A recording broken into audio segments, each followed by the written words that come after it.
Marc Goldsmith with Stories from My Life.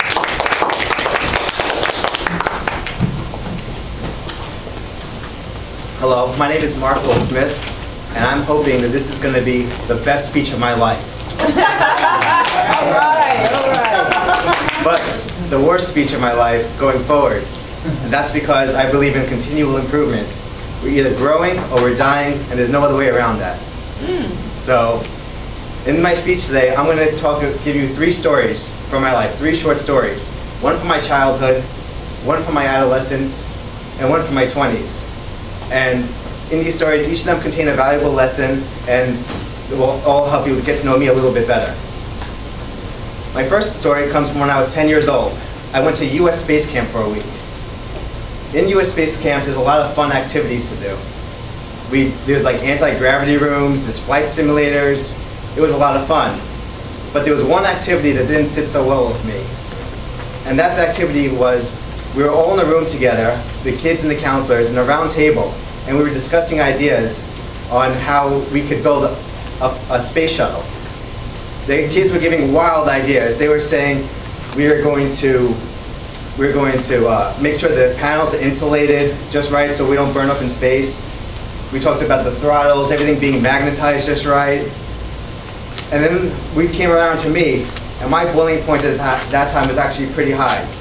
So when I came to speak, I stood up and I said, I don't know about you, but I came here to have fun. There's no way a bunch of kids are going to build a space shuttle in 1 week, and even if we did, do you realize how dangerous this would be? And then there was dead silence in the room. The counselor looked me right in the eye and said, you do realize we're pretending, right?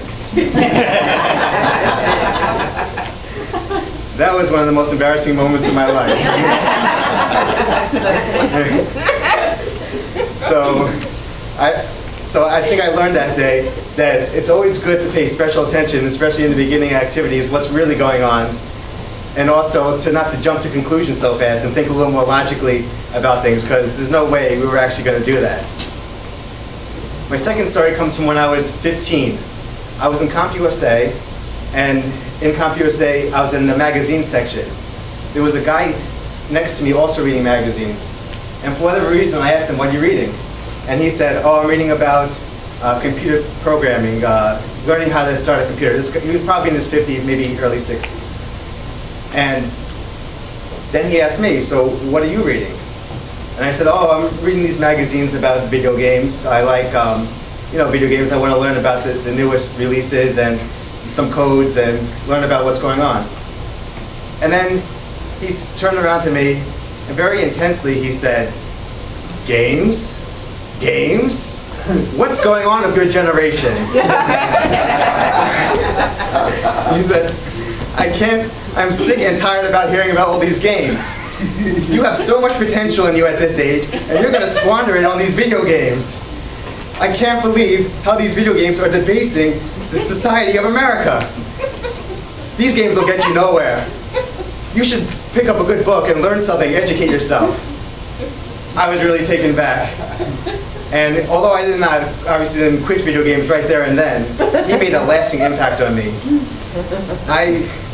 After that day, within a few years, I definitely slowed down dramatically. And he's definitely one of the galvanizing factors. So I learned that time that if you see a stranger, it doesn't matter, any public place, don't be afraid to emote and show some feeling, because that could really make a big difference in someone's life. So I plan to, if I could see an obvious way I could help someone, I plan to pay it forward like that guy helped me out. And my last story is about holding yourself back. How many of us hold ourselves back at times? I'm sure we all do hold ourselves back once in a while. Whether it be because people are watching us, it could be our parents, strangers, friends. We don't do things that we know we should do just because people are watching us and we're holding ourselves back. To me, the worst of all these was my parents. I always seem to hold myself back and not do the things I really wanted to when I'm around my parents, because I'm too worried about what they think about me.